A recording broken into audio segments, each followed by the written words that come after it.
I'm trying to point out that indirectly, and dualism in general forgets presence, forgets quality, or at the very least, tries to quarantine presence and quality and reduce it to an epiphenomenon, to a mere surrogate for a reality that is projected far away.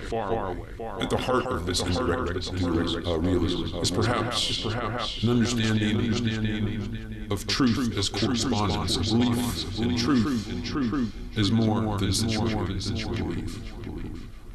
And this leads us to forget from the point of view, being of things. And I call this the hard problem, physical. The rose is indeed transcendent in its phenomenological sense. It is beyond.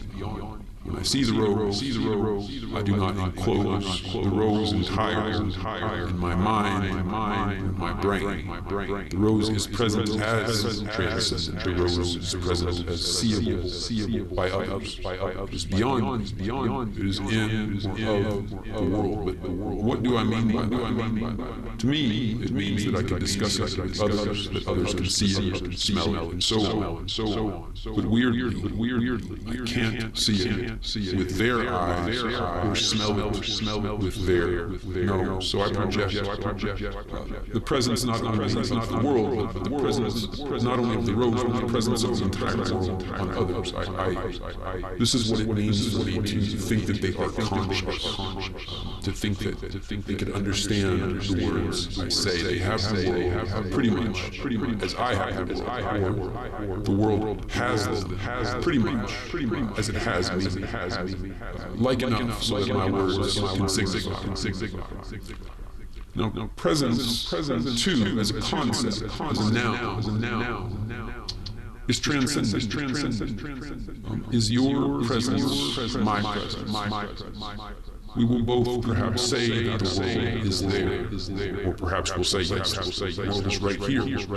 I'm standing in the center of it. Yes, my friend, the world is also here, over here where I am, over here as what I in another sense am. I don't have experience has me. You say. Yes, I answer. And the witness was given. In the witness, the witness was given with the witness. I understand the rose as far more than this red shape before me. The rose is not reducible to this red shape now, which is a philosopher's invention, a metaphysician's fanciful device. The rose endures. The rose is for others too. The rose is there.